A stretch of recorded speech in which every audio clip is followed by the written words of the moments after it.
My name's Joe Conforti. I'm the host of this podcast, The Boys from Bawstan. And I'm certainly about to introduce you to one of the boys from Bawstan. He's a Dorchester boy. He's a third generation firefighter. His son is now a firefighter, which makes it 4 generations of Foleys fighting fires in Beantown, which I think is pretty cool. We're going to talk a lot about his career and as a lieutenant on the Bawstan Fire Department. And we'll talk about especially a 20-year period called the war years, which you'll find to be very interesting. We'll talk about firefighting today, in the past, and in the future. So without further ado, I'd like to introduce you to retired Lieutenant Firefighter Mike Foley. Welcome. Thanks, Joe. How you doing? I'm hanging in there. How about you? Good, good. So what I wanted to do is, under the Boys from Bawstan, I was thinking you are certainly one of the boys from Bawstan.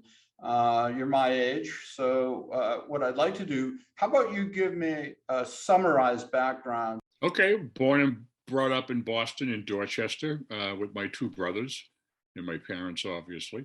My father was a Boston firefighter, had been since 1945. And he was a World War II Marine with the 1st Marine Division. My mother was a Corps Wave, an X-ray tech down in New London, Connecticut, which is where they met in 1945. My grandfather, before, he was a district chief. He'd been a fireman for 46 years. So the family tradition or history goes back to 1917.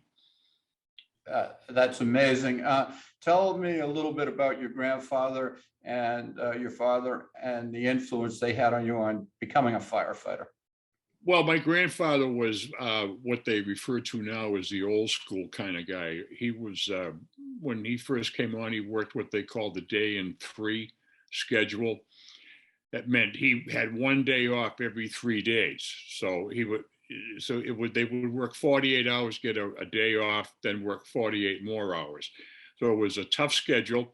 But at the time, it was probably one of the more dependable positions. There was no layoffs or anything, and they didn't make as much money as some others, but at least it was steady, and they never went without a paycheck. My father came along in 1945 after 5 years in the Marine Corps, and then he retired in 1987 with 42 years. And wow, that's a pedigree. When you were speaking with them over those decades, was it pretty much known that you were going to be a 3rd generation firefighter, or what? Well, I think so, sure. The dinner table conversation, whenever my grandfather would visit, which was frequently, there was always talking about it. And I used to go to the firehouse with my father to pick up his paycheck. So it kind of gets in your blood at an early age. And I think there's a lot of guys that is the same as me. Their fathers and some grandfathers had done it for so long before. It was almost a given in a way. I mean, that's just the way things were, I guess, back then. Yeah, I know. I was a son of a Boston policeman, detective. And when I came back from Vietnam, incidentally, I was a Marine, you were a Marine, and your dad was a Pacific War Marine, interestingly. But I could have been on the department without even applying.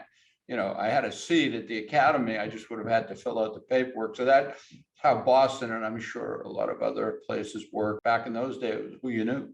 You know, yeah, that's right. Family, you know, if you were family, you were family.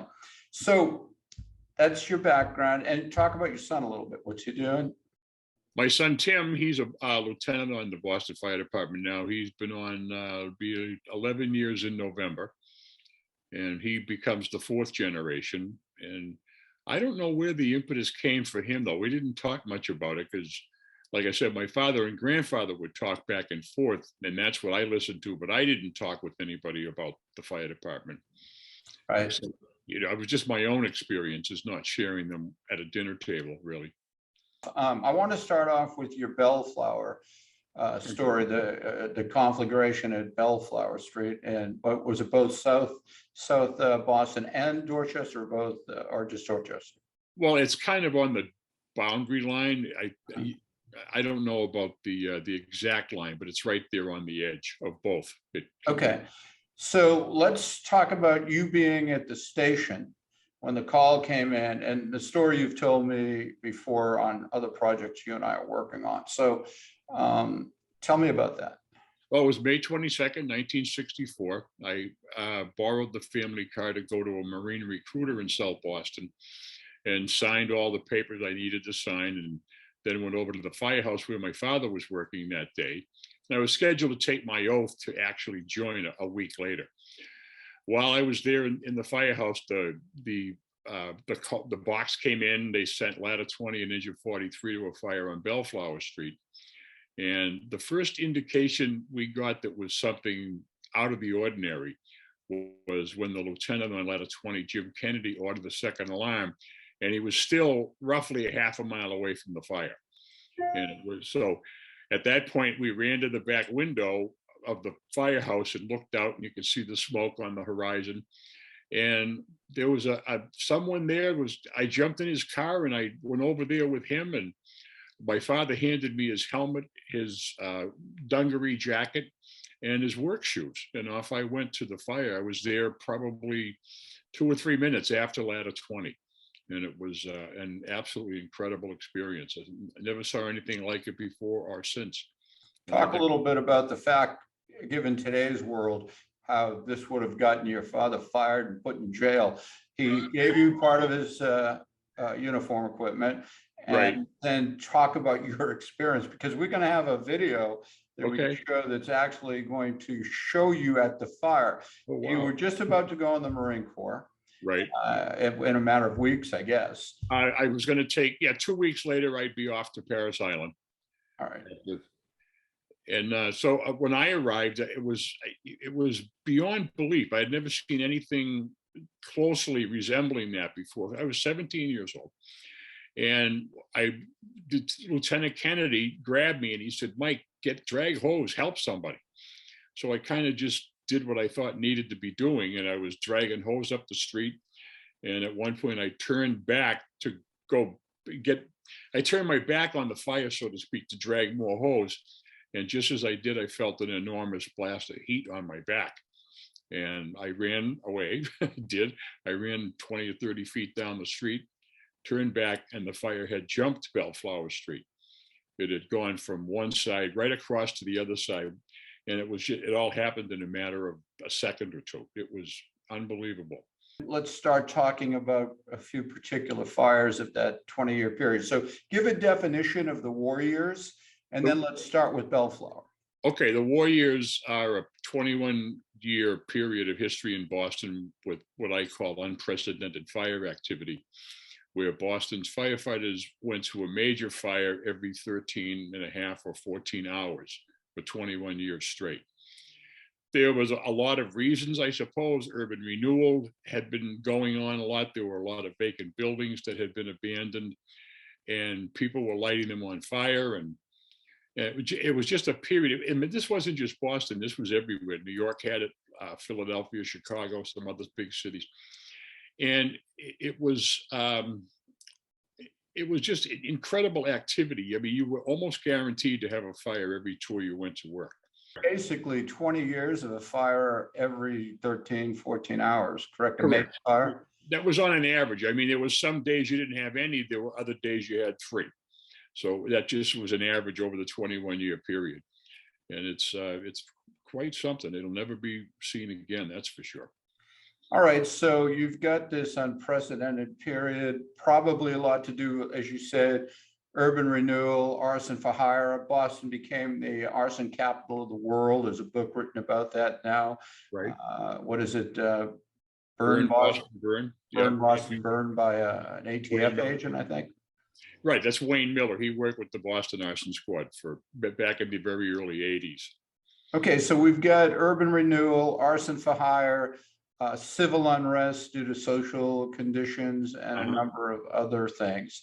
So talk about that period. Maybe we'll talk about how Bellflower, simply was fought in those days, how important it was that the commanders all knew each other. A lot of more World War II guys, and they understood what the other guy was doing, just like in combat, didn't have to be told. We'll touch on that. We'll touch on some of the other fires we've talked about, the Vendome and a few of the others that were noteworthy. So, all right, so let's go on continue on with Bellflower and just interestingly but quickly the strategy. Well, at first they went to where the fire was in a certain building, number 26 Bellflower. It had already spread to other buildings beside it, and they wound up surrounding the fire. Bellflower Street went from Bawstan Street out to Dorchester Avenue, and the first arriving chief, Bob Green, he had gone beyond the fire to see how far it had spread. He was trapped on the other end of Bellflower Street when the fire jumped the street.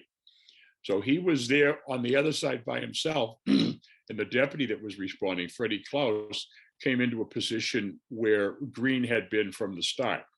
It's funny, I asked Bob Green a long time ago up in fire headquarters what thoughts were running through his mind. And he said, I went down between the buildings, and the one thing he said, I thought to myself, of all the water I could see from the deck of my aircraft carrier in World War II, he said, I wish I had some of that water here right now. And it was kind of funny. But the other thing, it spread to a neighboring street. And the amazing thing about this fire was within 7 minutes, they had the fire surrounded and they were putting water on the fire. I mean, it got bigger and bigger and they had to pull back a little bit and it wound up burning down 19 buildings. But the idea was that they were fantastic that they got it surrounded so quickly, and they essentially stopped it from spreading any more than it already had, pretty much. But there was a chance that Dorchester, a lot of it could have been burned down if the wind or different the firefighters hadn't done such a good job. It would have been easy to see half of Dorchester going up, right? Well, I don't know about half. That's a lot, but yeah, it could have gone a lot further. There's no question about that. And as a matter of fact, during the fire, they called in more fire companies just to patrol the area for roof fires, because the burning embers from the fire would generated a tremendous amount of heat, obviously. And these burning embers were going everywhere. They had over, I think, 200 roof fires in the area. And they had companies specifically doing that, going around just looking. And when you think of it, 200 other buildings were even somewhat slightly touched by this big fire. It was incredible. Wow. And what started it? The official cause, I think, is a cigarette in a cushioned chair on the back porch at number 26 Bellflower Street. But everything was perfect that day. That it hadn't rained in Boston for 2 or 3 weeks. And it was a warm day, mild. It was, typical late May day. And there was a pretty brisk wind, which helped spread the fire a lot, of course. Okay. What was the next one we talked about where the wall collapsed? That was Trumbull Street. That was down on the south end where 5 firemen died. And one of them was my friend Jackie McCorkle, was his father. You and I talked to Jack one day. Right. That was interesting. I'd like to get him back on and do a podcast with him. Basically, a wall collapsed while they were on ladders, and the falling debris killed 5 of them. Correct. It did. Then the Vendome. Let's talk about that. When was that? In the 70s, right? June 17th, 1972. All right. So let's talk about that fire. Okay. Well, a funny thing is, a lot of us, we learned later, we saw the fire while watching the Red Sox game that day. The game was going on and they panned up over the center field wall and you could see the big column of smoke in the distance. And the announcers commented on it. And it was nothing unusual. As a matter of fact, the fire was pretty near over when the collapse happened. The guys were inside, mopping up, finding little hot spots, that sort of thing, when the whole rear of the building collapsed and buried 9 of them. And actually it buried a lot more than 9. 9 died, and there were several pretty badly injured. And it was, wow. You told me a story with several of the guys who, very personal and tragic story and dramatic, about them being on, solid ground 1 second and then stepping out for smoke, for instance. Oh, yeah. Can you follow up on the what happened so people can get an image of just how horrifying that had to be? Well, there were actually three people that happened to. They had been in the rooms where the firemen were operating, and they stepped out of the room to go into what amounted to a separate part of the building. but it was just like going from one room to the other in your own house. You step over a little threshold, and then at that particular instant, the entire building behind you just disappeared. There's one guy, Richie Powers, I came on the job with him. He said later on that he was never going to quit smoking because the cigarettes had saved his life. He stepped out of a room to go out in the hallway and have a cigarette, and that's when it happened. And when he came back, everybody in that room had disappeared. Exactly. And And died. one of the guys he was with, Richie McGee, was killed. The officer, Jimmy McCabe, he wound up buried in the rubble, and he was in a stand-up position, standing position, when they found him. And he said later he could hear the voices of the guys below him yelling and screaming, and then they just gradually faded away because they all just died. I mean, that's horrifying. Yeah, there's a nice in Boston on, is it Com Ave or Beacon? Commonwealth Avenue, the memorial. Yeah. Yeah. And actually, the 50th anniversary is this June, and they're expecting up to 2,000 people to Wow. attend the memorial. And there's, I'll be there, and a lot of my friends will be there. Of course. So let's go from Vendome. I mean, we're going from basically tragedy to tragedy, but that's how it was in that warrior period. Yeah. Talk about the arson and the people involved. One was a Boston cop, others were officials in certain departments, I think school cop or something. Yeah. Can you explain that arson ring? Well, I wasn't involved in the investigation or anything. I just testify to what we went to as fires. But Wayne Miller did a great job with that. He was the ATF guy with the fire department. And essentially what happened, they were trying to bring attention to the layoffs and the company closings that happened in Boston because of the so-called Traeger bill. It was a political argument between the state and the city about the amount of money they needed to run the fire department or run the city.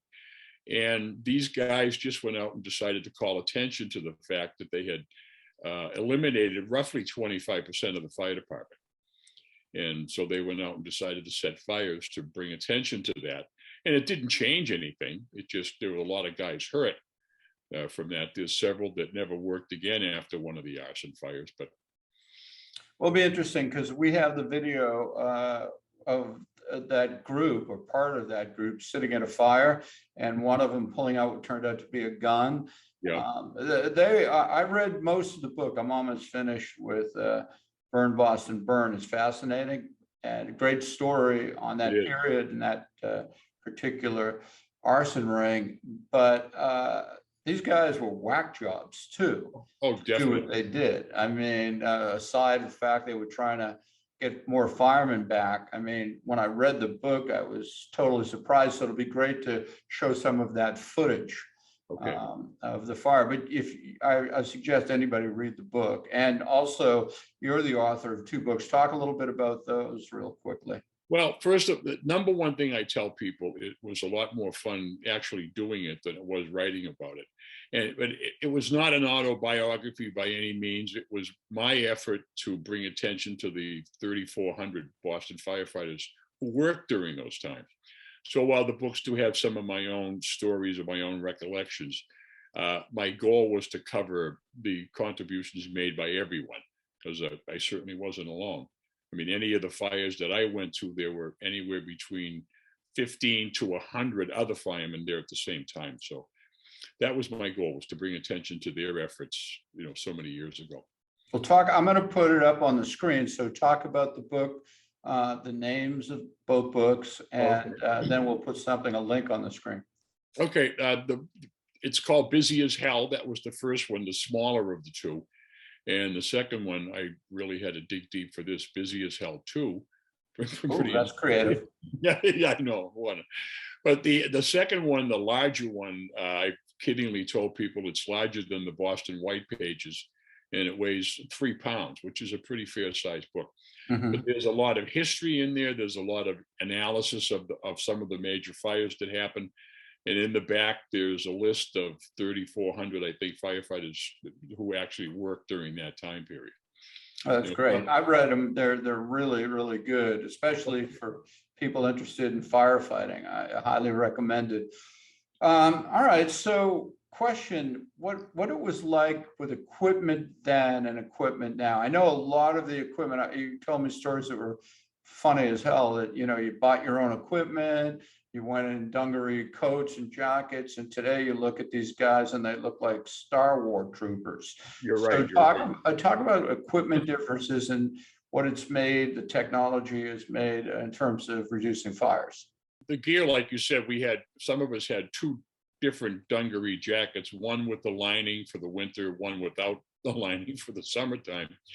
And there's more than enough pictures of guys with just their fire helmets and these dungaree jackets on going into burning buildings. A lot of them didn't ever wear gloves. That came on later. And I think I might have told you the story about I was brand new on the job and I went to a fire somewhere.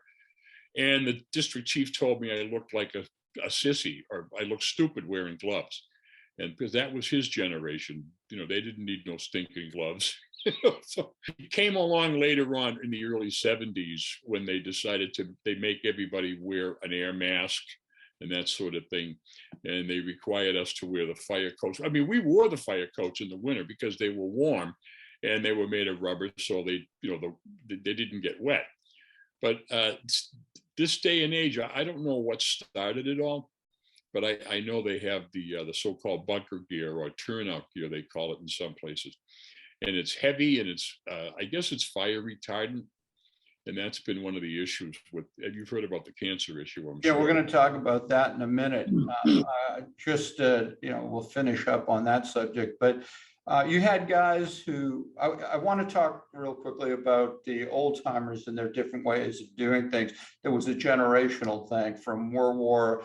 I mean, you had guys going back at one point in the 60s that went back to like the Spanish-American War, Yep. something ridiculous. But, the smoke eater thing, like you're a sissy if you wear a mask. Was that talk about what the old timers were like? Well, they, like you said, a lot of them, a great number of them came out of World War II, because in 1947, the department went from an 84-hour work week to a 48-hour work week. So they needed literally hundreds and hundreds of more firefighters than they hired. And there was a lot of guys just home from the war and they all came on. But they had, I think that the fact that most of them were veterans, I think that had a lot to do with their general attitude. They were swashbucklers in a way, and the bosses were all not necessarily World War II guys, but they had a lot of experience at leadership and that sort of thing. And the firemen were very accustomed to following orders.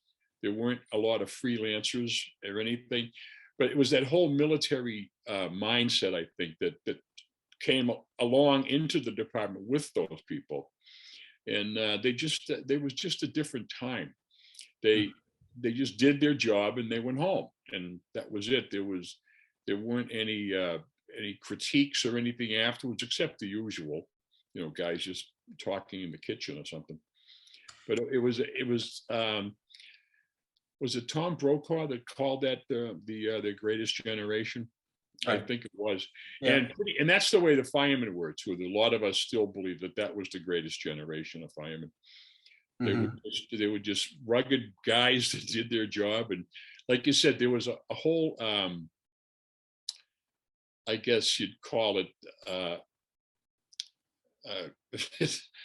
there was kind of not a hero thing, but they were all trying to outdo one another. I guess I don't need a mask and you have one on, therefore you're a sissy and I'm not. Or, that's oversimplification. But that's just, and they had what they call an all-service mask. It wasn't an air mask. It had a canister in front, and there were different kinds of filter material inserted in those. And they would put those on, and you'd breathe through these chemicals on this cylinder that sat on your chest. And so there wasn't a whole lot of protection. And because of that, a lot of the guys just didn't even bother wearing them. And it wasn't until 1967, there was a lieutenant killed at a fire. And they discovered after they found him, they discovered that the canister in front of his mask, all of the ingredients were solid, They had no filtering capability at all, because it got wet at some point, and all the things things like crushed stone or whatever the heck it was, I don't know, but they had all solidified, and it was like a big rock inside that canister. It was soon after that they took them all off the fire engines. They said we couldn't wear those masks again. That was before I came on, though. That was in '67. And then in, I think it was 1968 was the order to throw them all or get rid of them. And they brought in some air masks a little bit later.